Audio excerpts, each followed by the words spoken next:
What a match for FC Barcelona against Getafe. So match শুরুর আগে আমরা অনেকে মনে টেনশনে ছিলাম যে ম্যাচটা কিরকম হবে, কারণ গেতাফে এমন একটা টিম যারা কিনা খুবই ফিজিক্যাল গেম খেলে, যারা কিনা খুবই ডমিনেটিং গেম খেলে, অপোনেন্টদের সাথে খুবই মারামারি করে। অ্যান্ড এই ম্যাচের মধ্যে কোনো কমতি ছিল না মারামারির, আই মিন এদিক ওদিক কাট হইতাছিলই।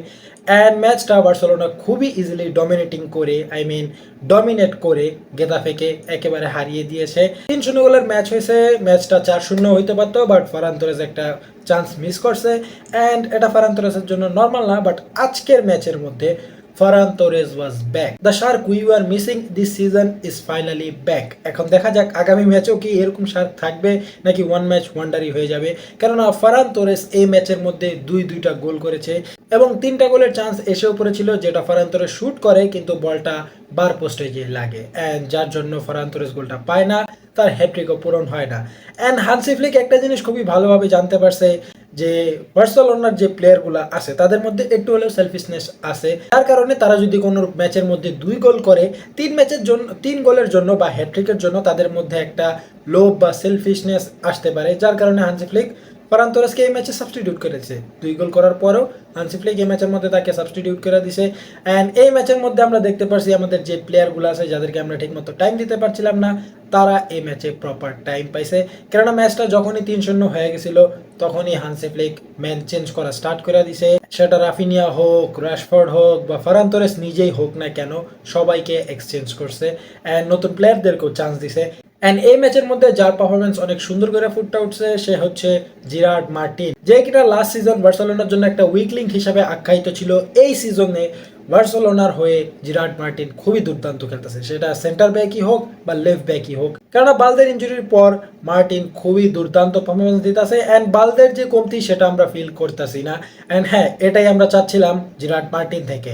অ্যান্ড সবচেয়ে বড় ব্যাপার হচ্ছে 2জন প্লেয়ার যাদেরকে আমি কোনো ভিডিওতে ভাই আখ্যায়িত করতেই চাইতেছি না, কেননা এই 2জন প্রতিটা ম্যাচে টপ লেভেলের পারফরমেন্স দিতেছে। ও সরি, 3জন, যে হচ্ছে পেদ্রি, দা পেদ্রি, তারপর হচ্ছে পেদ্রির সহপাঠী বা বলতে পারো classmate de Jong, Frenkie de Jong, and most important আমাদের বেস্ট গোলকিপার রাইট নাও জোয়ান গার্সিয়া। লাইক এই ম্যাচের মধ্যে কয়েকটা সেভ দিছে, দুর্দান্ত সেভ দিছে। অ্যান্ড আই এম হ্যাপি যে আমরা একটা ভালো গোলকিপার এই ম্যাচের মধ্যে বা এই টুর্নামেন্টে পায়ে গেছি ফাইনালি। 25 মিলিয়নের মধ্যে একটা গোল্ডেন ডায়মন্ড, যা মন চায় তা বলো, একটা জেম পেয়ে গেছি আমরা। And I am very happy that জোয়ান গার্সিয়া এখন আমাদের টিমের জন্য খেলতেছে। অ্যান্ড আমাদের ব্যাকলাইনটা খুবই ভালোভাবে কন্ট্রোল করতেছে, মানে আই মিন ভালো সেভ দিতেছে, খুবই সুন্দর বল কন্ট্রোল তার, এবং লং পাসে সে খুবই ভালো ভাই। লং পাসে ও মারাত্মক, লাইক লং পাস দিয়ে প্রতিটা বল প্রতিটা প্লেয়ারকে ফাইন্ড করা ও এটা ইজিলি করতে পারে। সো হ্যাঁ, Joan Garcia is right now the best goalkeeper for FC Barcelona, no other choice. Even Wojciech Szczesny একটা পোস্ট করছে বা একটা ইন্টারভিউতে বক্তব্য দিছিল যে সে একজন ব্যাকআপ গোলকিপার হিসাবে বার্সেলোনা এসেছিল এবং ব্যাকআপ থেকেই সে খুশি হতে চায়। সে জোয়ান গার্সিয়াকে মোটিভেট করে, সে জোয়ান গার্সিয়ার সাথে কথা বলে তাকে ট্রেন করে, বার্সেলোনার জন্য আরও ভালোভাবে প্রিপেয়ার করে। অ্যান্ড জোয়ান গার্সিয়ার পারফরমেন্সে আমরা সেটা দেখতে পারছি।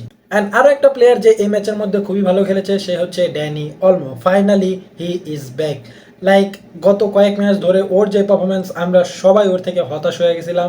লাস্ট সিজনে হ্যাঁ কয়েকটা ম্যাচ খুবই ভালো খেলেছে, বাট এই সিজনে এসে ড্যানি অলমো পারফরমেন্স শুধু ডাউনগ্রেড হয়েছে। বাট এই ম্যাচের মধ্যে ড্যানি অলমো একটা অ্যাসিস্ট এবং একটা গোল করছে, অ্যান্ড খুবই সুন্দর করে গোলটা করছে। আর গোলটার অ্যাসিস্ট দিছে র্যাশফোর্ড, মার্কাস র্যাশফোর্ড। হ্যাঁ, মার্কাস র্যাশফোর্ড ফাইনালি তার খাতা খুলতে পারছে, কেননা মার্কাস র্যাশফোর্ড গত 3 ম্যাচে 2 অ্যাসিস্ট এবং 2 গোল করছে, যা একটা দুর্দান্ত পারফরমেন্স। অ্যান্ড ম্যাচের মধ্যে আরো একটা সুন্দর জিনিস হয়েছে, যখনই ড্যানি অলমো গোল করেছিল তখন একজন অডিয়েন্স বা বলতে পারে একজন দর্শক প্যালেস্টাইনের ফ্ল্যাগ নিয়ে মাঠের মধ্যে ঢুকে পড়েছিল। জিনিসটা দেখতে আমার কাছে খুবই ভালো লেগেছে। অ্যান্ড হ্যাঁ, লা লিগার মধ্যে এই কোয়েশ্চেনটা করা হয়েছিল তেবাসকে যে প্যালেস্টাইনের ফ্ল্যাগ দেখালে কি এটা কি ব্যান, নাকি যদি কেউ দেখায় তার বিরুদ্ধে কোনো স্ট্রিক্ট অ্যাকশন নেবে নাকি। তখন তেবাস বলেছিল না, আমরা এটা ব্যান করি নাই, যদি এটা রেগুলেশনের মধ্যে থাকে প্যালেস্টাইনের ফ্ল্যাগ কোনো সমস্যা করবে না। অ্যান্ড হ্যাঁ, আমরা তাই দেখতেছিলাম, মাঠের মধ্যে ঢুকে গেছিল ফ্ল্যাগ নিয়ে, but I don't think so এটা বড় কোনো সমস্যা হবে। And football is beautiful for this kind of little details. So যাই হোক, এট দি এন্ড বার্সেলোনা খুবই ইজিলি, খুবই সহজে, খুবই সুন্দরভাবে 3টা পয়েন্ট নিয়ে নিছে এবং এখনো 2 নম্বরেই আছে। 1 নম্বরে রিয়াল মাদ্রিদই আছে। অ্যান্ড রিয়াল মাদ্রিদের প্রতি ম্যাচে কন্ট্রোভার্সি হইতেছে, আমি ওটা নিয়ে ভিডিও করতে চাই না, কারণ এটা প্রতি বছরের জিনিস ভাই। অ্যান্ড হ্যাঁ, বার্সেলোনা 2 নম্বরে আছে রায়ের বিপক্ষে ড্র করার পর। বাট দেখা যাক at the end of the day লা লিগায় কী হয়, কেননা এখনই সব কিছু ডিসাইড করা যাবে না, মাত্র 4টা ম্যাচ হয়েছে। অ্যান্ড আই এম হ্যাপি যে বার্সেলোনা তাদের লিডটা এখনও বজায় রাখছে, লা লিগার মধ্যে এখনও কোনো ম্যাচ হারে নাই। অ্যান্ড এভাবেই যাতে চলতে থাকুক আমরা এটা আশা করব। অ্যান্ড নেক্সট চ্যাম্পিয়ন্স লিগের ম্যাচটাও খুবই দুর্দান্ত হবে, আমরা এটা আশা করবো বার্সেলোনা স্কোয়াড থেকে। বাট একটা জিনিস হচ্ছে, আমাদের যে midfielder, attacking midfielder Fermin Lopez ম্যাচের লাস্ট মোমেন্টে যে ম্যাচ শেষ তখন যে ফার্মিন লোপেস ইঞ্জুরি হয়ে যায় এবং আমরা হান্সি ফ্লিককে দেখতে পাই সে দৌড়ে যেয়ে ফার্মিনকে চেক করে যে কোনো গুরুতর ইঞ্জুরি নাকি। এখনও ফুললি ডিটেল জানা যায় নাই, যখন আমি ভিডিও শ্যুট করতেছি এখন পর্যন্ত ফুললি ডিটেল জানা যায় নাই। এটা হয়তো বা সকাল হতে হতে আমরা জেনে যাব, ভিডিও আপলোড হতে হতে। সো তখন আমি ওটা নিউজ ভিডিওতে কভার করে নেবো, কারণ আমরা অনেক দিন ধরে কোনো নিউজ ভিডিও ছাড়তেছি না। So I am very happy, Barcelona খুবই ইজিলি জিততে গেছে। অ্যান্ড এই ছিল আজকের ম্যাচ নিয়ে আমার রিভিউ। অ্যান্ড আজকে যেহেতু ভ্যালেন্টিয়ার সেরেমনি, দেখা যাক কে ভ্যালেন্টিয়ার পায়, সেটা নিয়ে আমি আলাদা একটা ভিডিও বানাবো। অ্যান্ড দেখা হচ্ছে তোমাদের সাথে সেই ভিডিওতে। ততক্ষণ পর্যন্ত চ্যানেলটাকে সাবস্ক্রাইব করে দাও, ভিডিওটাকে লাইক করে দাও এবং কমেন্ট করে জানাতে পারো তোমার মতামত। অ্যান্ড নেক্সট ভিডিও পর্যন্ত পিস আউট।